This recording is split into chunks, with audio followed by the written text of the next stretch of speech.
द्वितीय वर्ष संस्कृत प्रश्न पत्र द्वितीय भारतीय संस्कृति धर्मशास्त्र व्याकरण अनुवाद एवं निबंध।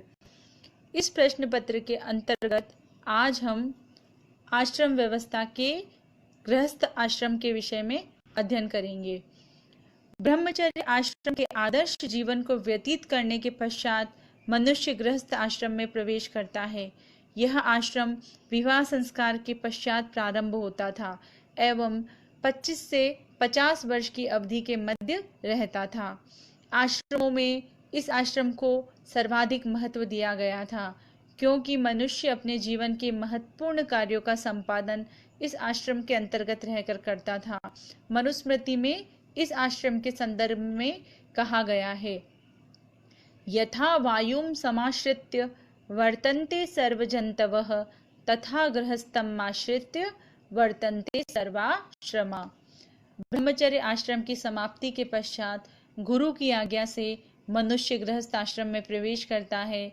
परंपरागत विधि विधानों का अनुपालन न करने वाला मनुष्य निंदा सूचक शब्दों से संबोधित किया जाता था। यह आश्रम मनुष्य की कर्म भूमि होता है जहाँ ब्रह्मचर्य की शिक्षा को मूर्त रूप प्रदान किया जाता है। यह केवल अवधि न होकर कर्म का महान स्थल है। इस आश्रम में रहकर मनुष्य सामाजिक एवं पारिवारिक दायित्वों का निर्वहन करता है। इसके अंतर्गत कुल परंपरा का निर्वाह करते हुए विभिन्न ऋणों से मुक्त होने का प्रयास किया जाता है। इस आश्रम में जीवन व्यतीत करते हुए मनुष्य अपने तथा परिवार के भरण पोषण के निमित्त धर्म के अनुरूप धर्म तथा अर्थ का संग्रह करता है। कौटिल्य ने अपने अर्थशास्त्र में गृहस्थ के निम्नलिखित कर्तव्य बताए हैं।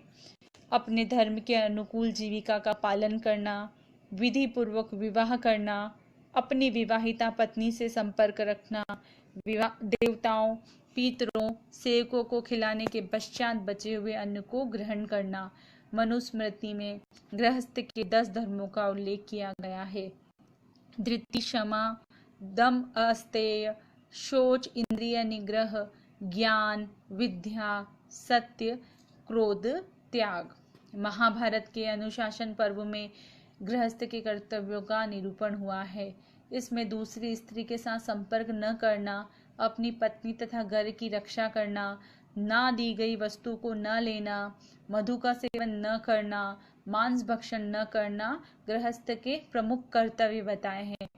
धर्म सूत्रों के अनुसार इस आश्रम के नियमों का अनुसरण करते हुए पति पत्नी एक दूसरे के सहयात्री बनकर धर्मों की परंपरा का निर्वाह करते हैं।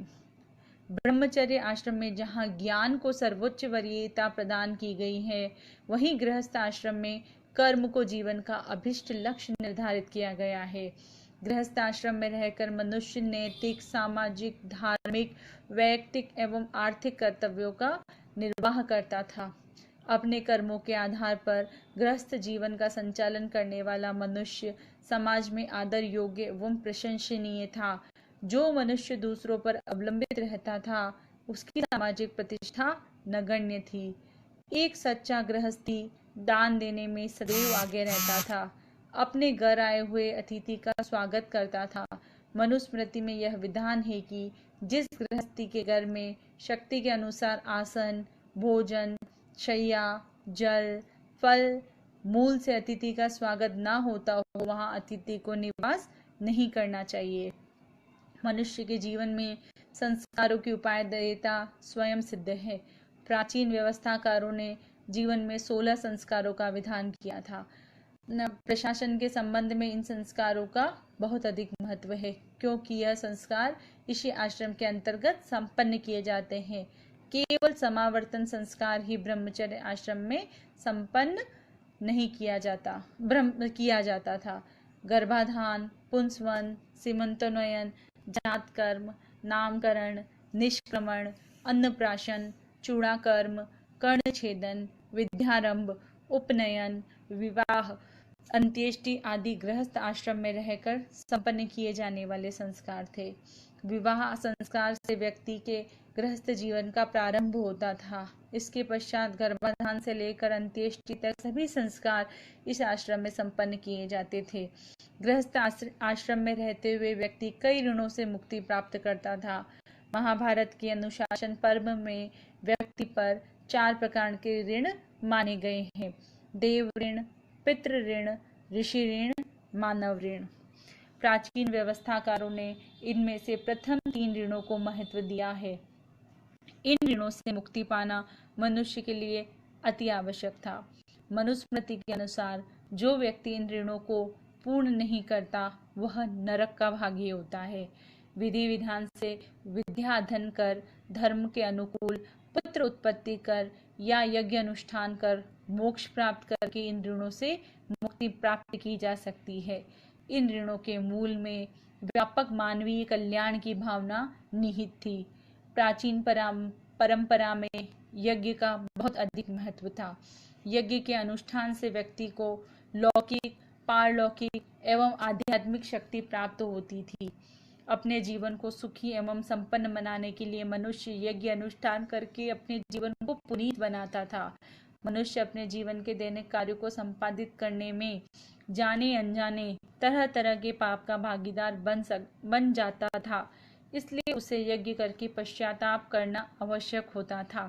पश्चाताप स्वरूप पंच महायज्ञ का विधान था। यह पंच महायज्ञ निम्न थे: ब्रह्म यज्ञ, पितृयज्ञ, देव यज्ञ, भूत यज्ञ, नृ यज्ञ। मनुस्मृति में 5 पापों से मुक्ति प्राप्त करने के लिए पंच महायज्ञ का विधान किया गया है। मनु का कहना है कि वेदों का अध्यापन करना ब्रह्म यज्ञ था, तर्पण करना पितृयज्ञ था, हवन करना देव यज्ञ, बलि वैश्य देव करना भूत यज्ञ तथा अतिथियों का भोजन सत्कार करना नृ यज्ञ था। पंच महायज्ञों के विधि विधानों के माध्यम से गृहस्थ को आदर्श की प्रतिमूर्ति बनाने का लक्ष्य था। जो गृहस्थी इन महायज्ञों का संपादन विधि विधान के अनुसार कर लेता था वह निश्चित रूप से उन्नति को प्राप्त करता था। मनुष्य को नैतिकता के प्रति, धर्म के प्रति, संस्कृति के प्रति, परंपरा के प्रति सचेत कर यह महायज्ञ उसके व्यक्तित्व को प्रकाश पुंज बना देते थे। गृहस्थ आश्रम से संबंधित जो विधि विधान प्राचीन व्यवस्थाकारों ने निर्धारित किए थे वे त्याग एवं आध्यात्मिकता की भावना से ओतप्रोत थे। गृहस्थ यदि विधि विधान से परे जाकर आचरण करता था तो उसके लिए पश्चाताप का नियम था। गृहस्थ आश्रम का मूल लक्ष्य धर्म, संतान एवं काम था। गृहस्थ के सामाजिक एवं पारिवारिक दायित्व थे जो उसके जीवन को संपूर्णता प्रदान करते थे। पुरुषार्थ गृहस्थ आश्रम के महत्वपूर्ण उपादान थे जिनसे व्यक्तित्व के जीवन का सर्वांगीण विकास करता था। महाभारत के शांति पर्व में गृहस्थ आश्रम के विषय में कहा गया है: अत्य आश्रम आनाय सर्वानित्य आहुर वेद निश्चया। अर्थात आश्रमों में गृहस्थ आश्रम की महिमा गरिमा युक्त प्रतिष्ठा वाली है, वह अन्य सभी आश्रमों में उत्कृष्ट है। इस प्रकार इस आश्रम के पूर्व ब्रह्मचर्य आश्रम तथा आज की कक्षा में गृहस्थ आश्रम, इन दोनों आश्रमों की विधिवत जानकारी आप विद्यार्थियों को दी जा चुकी है। आशा है आपने इस विषय वस्तु को हृदयंगम अवश्य किया होगा। धन्यवाद।